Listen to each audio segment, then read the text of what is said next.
বিশ্বকাপের আগে বিপিএলে উড়ন্ত ফর্মে নাসুম আহমেদ। নাসুমের সামনে অসহায় আত্মসমর্পণ সৌম্য সরকার, হায়দার আলীদের নোয়াখালী এক্সপ্রেসের।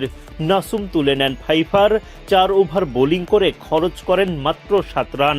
ওভার প্রতি তার খরচ 1.8 রান। উইকেট প্রতি গড়ে খরচা আরও কম, 1.4 রান। নাসুমের এমন বোলিংয়ে মাত্র 61 রানে অল আউট হয় নোয়াখালী। সোমবার বিপিএলে দিনের প্রথম ম্যাচে মুখোমুখি হয় সিলেট টাইটান্স ও নোয়াখালী এক্সপ্রেস। টস জিতে আগে ব্যাটিংয়ের সিদ্ধান্ত নেয় নোয়াখালী, কিন্তু ব্যাটিংয়ে নেমে তারা সেই সিদ্ধান্তের মান রাখতে পারেননি। নাসুম আহমেদের স্পিন জাদুতে ঝড়ের বেগে উইকেট হারাতে থাকেন নোয়াখালীর ব্যাটাররা। দলে যুক্ত হয়ে প্রথম ম্যাচে ব্যর্থ হন নোয়াখালী এক্সপ্রেসের সৌম্য সরকার। নাসুমের স্পিন ভেলকিতে সরকার ফিরে যান মাত্র 6 রান করে। সুযোগ কাজে লাগাতে পারেননি মুনিম শাহরিয়ার। রান আউটের শিকার হয়ে মাঠ ছাড়ার আগে মুনিম করেন মাত্র 4 রান।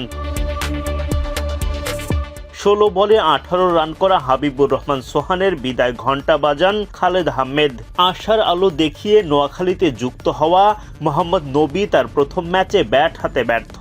স্বদেশী আজমতুল্লাহর বলে উইকেট হারানোর আগে মাত্র 1 রান করেন নবী।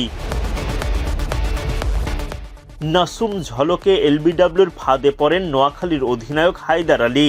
ওদিকে সিলেট অধিনায়ক মেহেদী হাসান মিরাজ তোলেন হাসান মাহমুদের উইকেট। ইনিংসের 13তম ওভারে একে একে 3টা উইকেট শিকার করেন নাসুম আহমেদ।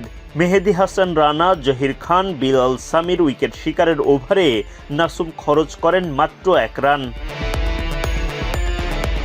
উইকেট আঁকড়ে ধরে রাখা মাহিদুল ইসলাম অঙ্কনের বিদায় ঘণ্টা বাজিয়ে নোয়াখালীকে অল আউট করে দেন মোহাম্মদ আমির, মিরাজ, আজমতুল্লাহ, খালেদরা একটা করে উইকেট শিকার করেন। নাসুম তোলেন ফাইফার, সেটাও আবার 4 ওভারে মাত্র 7 রান খরচায়। ফলে চলতি বিপিএলের সর্বনিম্ন 61 রানে অল আউট হয়ে যায় নোয়াখালী এক্সপ্রেস।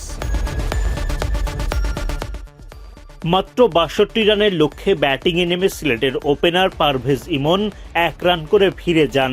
তবে তৌফিক খান ও জাকির হাসানের ব্যাটে জয়ের পথ খুঁজে পায় সিলেট। এত অল্প লক্ষ্য দেওয়ার পর প্রতিরোধ গড়ার কোনো সুযোগই ছিল না নোয়াখালীর বোলারদের সামনে।